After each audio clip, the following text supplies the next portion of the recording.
Distinguished friends, the hate that begins with Jews never ends with Jews. That is what I want us to understand today. It was not Jews alone who suffered under Hitler. It was not Jews alone who suffered under Stalin. It isn't Jews alone who suffer under ISIS or Al-Qaeda or Islamic Jihad. We make a great mistake if we think anti-Semitism is a threat only to Jews. It is a threat first and foremost to Europe and to the freedoms it took centuries to achieve. Anti-Semitism is not about Jews. It is about anti-Semites. It is about people who cannot accept responsibility for their own failures and instead have to blame someone else. Historically, if you were a Christian at the time of the Crusades or a German after the First World War, and you saw that the world had not turned out as you thought it would, you blamed the Jews. That is what is happening today. And I cannot begin to say how dangerous it is, not just to Jews, but to everyone who values freedom, compassion, and humanity. The appearance of anti-Semitism in a culture is the first symptom of a disease, the early warning sign of collective breakdown. If Europe allows anti-Semitism to flourish, that will be the beginning of the end of Europe. And what I want to do in these brief remarks is simply to analyze a phenomenon full of vagueness and ambiguity, because we need precision and understanding to know exactly what anti-Semitism is, why it happens, and especially why anti-Semites are convinced that they are not anti-Semitic. First, let me define anti-Semitism. Not liking Jews is not anti-Semitism. We all have people we don't like. That's okay. That's human. It isn't dangerous. Second, criticizing Israel is not anti-Semitism. I was talking to some children in Britain the other day, and they asked me, is criticizing Israel anti-Semitism? I said no, and I explained the difference. I asked them, do you believe you have a right to criticize the British government? They all put their hands up. I said, now, which of you believes that Britain has no right to exist? None of them put their hands up. Now you know the difference, I said, and they all did. Anti-Semitism means denying the right of Jews to exist collectively as Jews with the same rights as everyone else. It takes different forms in different ages.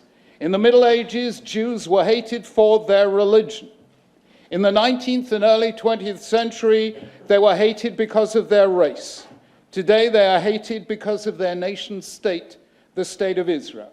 It takes different forms, but it remains the same thing, the view that Jews have no right to exist as free and equal human beings.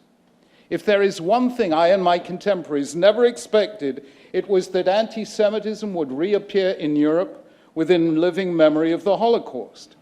The reason we didn't expect it was that Europe had undertaken the greatest collective effort in all of history to ensure that the virus of anti-Semitism would never again infect the body politic. It was a magnificent effort of anti-racist legislation, Holocaust education, and interfaith dialogue. Yet anti-Semitism has returned despite everything. On the 27th of January 2000, representatives of 46 governments from around the world gathered in Stockholm to issue a collective declaration of Holocaust remembrance and the continuing fight against anti-Semitism, racism, and prejudice. Then came 9/11, and within days, conspiracy theories were flooding the internet, claiming it was the work of Israel and its secret service, the Mossad. In April 2002, in the middle of Passover, I was in Florence with a Jewish couple from Paris when they received a phone call from their son saying, "Mom, Dad, it's time to leave France. It's not safe for us here anymore." In May 2007, in a private meeting here in Brussels, I think in this building, I told the three leaders of Europe at the time, Angela Merkel, President of the European Council, José Manuel Barroso, President of the European Commission, and Hans-Gert Pöttering, President of the European Parliament, that the Jews of Europe were beginning to ask whether there was a future for Jews in Europe. That was more than 9 years ago. Since then, things have become worse. Already in 2013, before some of the worst recent incidents, the European Union Agency for Fundamental Rights found that almost a third of Europe's Jews were considering emigrating because of anti-Semitism. In France, the figure was 46%, in Hungary, 48%. Let me ask you this, whether you are Jewish or Christian or Muslim, would you stay in a country where you needed armed police to protect you while you prayed? Would you stay in a country where your children need armed guards to protect them at school? Where if you wear a sign of your faith in public, you risk being abused or attacked? Where when your children go to university, they are insulted and intimidated because of what is happening in some other part of the world? And where, when they present their own view of the situation, they are howled down and silenced. This is happening to Jews throughout Europe. In every single country of Europe, without exception, Jews are fearful for their or their children's future. If this continues, Jews will continue to leave Europe until, barring the frail and the elderly, Europe will finally have become Judenreich. How did this happen? It happened the way viruses always defeat the human immune system, namely by mutating. The new anti-Semitism is different from the old in three ways. I've already mentioned one. Once Jews were hated because of their religion, then because of their race, now because of their nation state. The second difference is that the epicenter of the old anti-Semitism was Europe. Today it's the Middle East, and it is communicated globally by the new electronic media. The third is particularly disturbing. Let me explain. It is easy to hate, but very difficult to justify hate in public. Throughout history, when people have sought to justify anti-Semitism, they have done so by recourse to the highest source of authority within a culture. In the Middle Ages, it was religion. So we had religious anti-Judaism.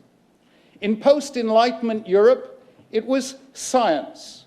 So we had the twin foundations of Nazi ideology, social Darwinism, and the so-called scientific study of race.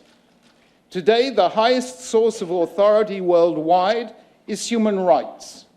That is why Israel, the only fully functioning democracy in the Middle East, with a free press and independent judiciary, is regularly accused of the 5 cardinal sins against human rights: racism, apartheid, crimes against humanity, ethnic cleansing, and attempted genocide. The new anti-Semitism has mutated so that any practitioner of it can deny that he or she is an anti-Semite. After all, they say, I'm not a racist.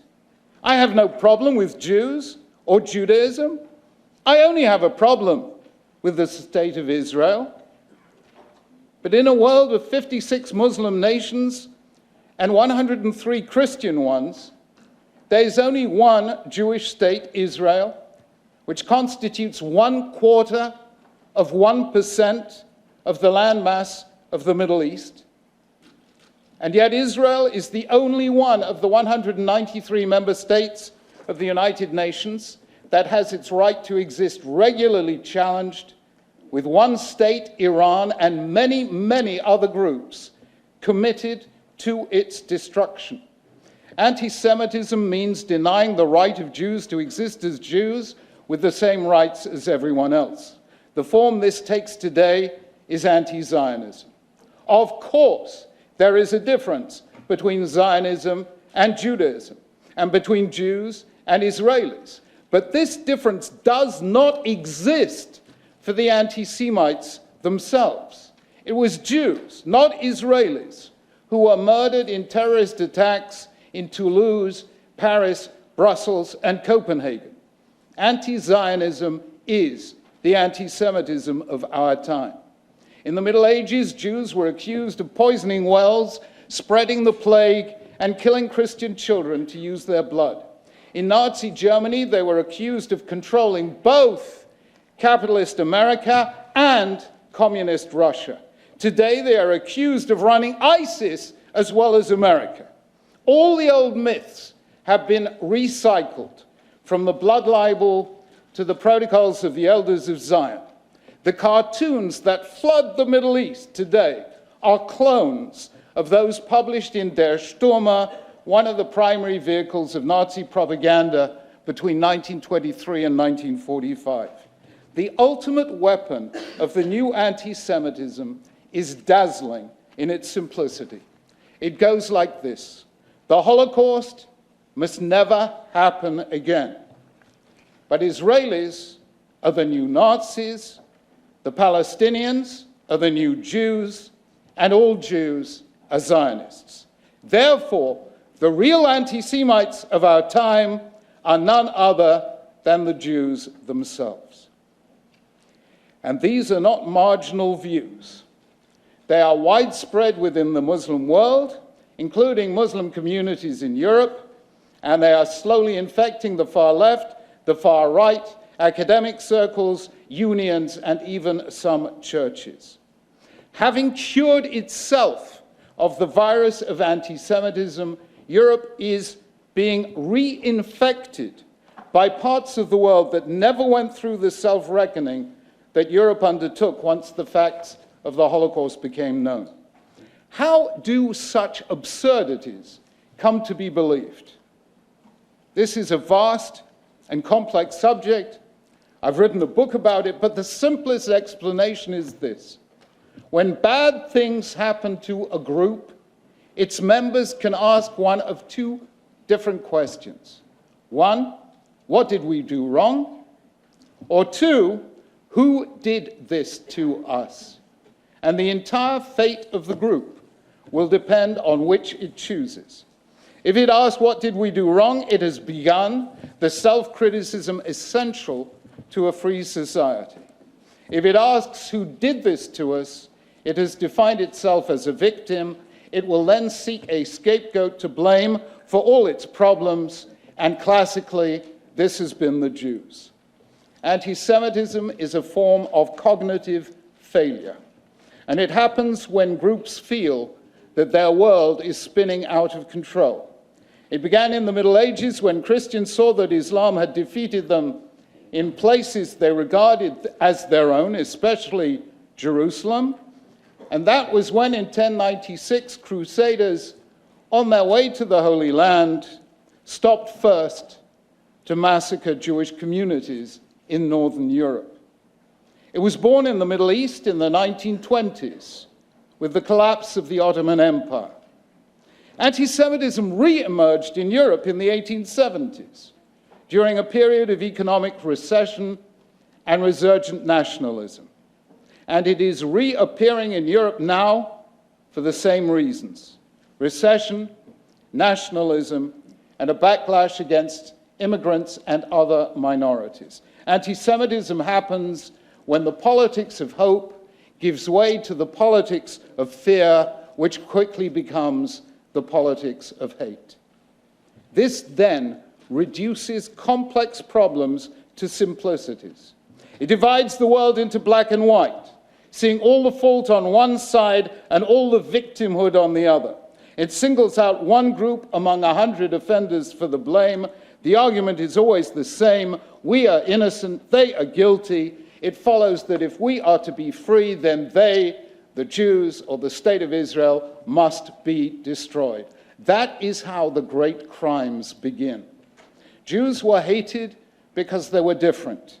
They were the most conspicuous non-Christian minority in a Christian Europe. Today, they are the most conspicuous non-Muslim presence in an Islamic Middle East. Anti-Semitism has always been about the inability of a group to make space for difference. No group that adopts it will ever or can ever create a free society. So I end where I began. The hate that begins with Jews never ends with Jews. Anti-Semitism is only secondarily about Jews. Primarily, it is about the failure of groups to accept responsibility for their own failures and to build their own future by their own endeavors. No society that has ever fostered anti-Semitism has ever sustained liberty or human rights or religious freedom. Every society driven by hate begins by seeking to destroy its enemies and ends by destroying itself. Europe today is not fundamentally anti-Semitic, but it has allowed anti-Semitism to enter via the new electronic media. It has failed to recognize that the new anti-Semitism is different from the old. We are not today back in the 1930s, but we are coming close to 1879 when Wilhelm Marr founded the League of Anti-Semites in Germany, to 1886 when Edouard Drumont published La France Juive, and 1897 when Karl Lueger became the mayor of Vienna. These were key moments in the spread of anti-Semitism, and all we have to do today is to remember that what was said then about the Jews is being said today about the Jewish state. The history of Jews in Europe has not always been a happy one. Europe's treatment of the Jews added certain words to the human vocabulary: disputation, forced conversion, inquisition, expulsion, auto da fe, ghetto, pogrom, and Holocaust. Words written in Jewish tears and Jewish blood. Yet for all that, Jews loved Europe and contributed to it some of its greatest scientists, writers, academics, musicians, and shapers of the modern mind. If Europe lets itself be dragged down that road again, this will be the story told in times to come. First, they came for the Jews, then for the Christians, then for the gays, then for the atheists, until there was nothing left of Europe's soul but a distant, fading memory. Today, I have tried to give voice to those who have no voice. I've spoken on behalf of the murdered Roma, Sinti, gays, dissidents, mentally and physically handicapped, and 1.5 million Jewish children murdered because of their grandparents' religion.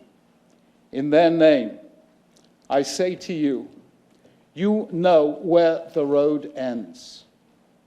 Don't go down there again. You are the leaders of Europe. Its future is in your hands. If you do nothing, Jews will leave, European liberty will die, and there will be a moral stain on Europe's name that all eternity will not erase. Stop it now, while there is still time. Thank you.